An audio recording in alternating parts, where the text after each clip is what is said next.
who you befriend, who you help out. Don't get me wrong, there's nothing wrong with those things, but none of that can earn you grace, God's grace.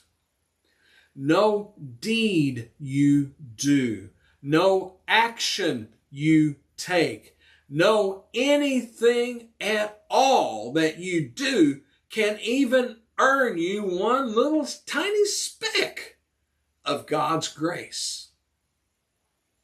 It's a gift. I know there's some people that feel that by doing certain sacraments, they earn God's grace. No, you don't. No, you don't. Because that would be, if you got God's grace by keeping sacraments, that would mean that you earned it. Wouldn't it? You worked for it, you earned it. God's grace doesn't come through works. It's a gift. It's a gift. Believers do not get into heaven because of our works.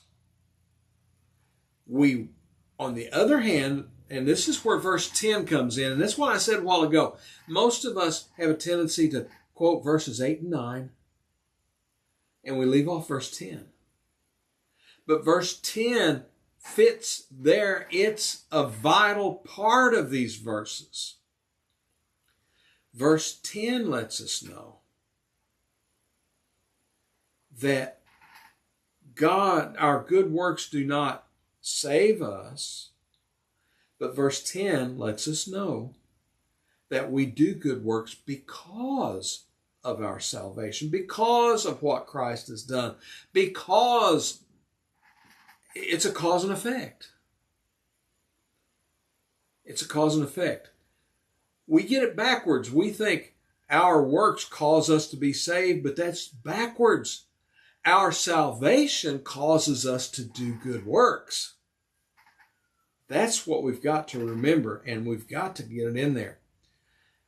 Good works have a place in the life of a Christian, but not in becoming right with God.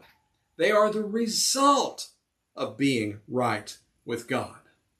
We ought to be thrilled with that. We ought to be joyful in our deliverance, and that joy of our salvation, of our forgiveness, of our being made right with God ought to motivate us, to empower us to do good works simply because we want to please God. We need to respond to God's gift of salvation by living for Him and doing the good works that He's prepared us for. That's our response to salvation. That's why I said a while ago, there's so many people out there that their actions don't fit. Their life does not fit. How they're acting, what they're doing does not fit God's plan of salvation.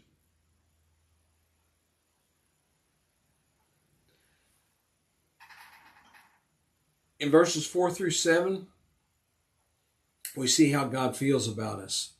Even when we're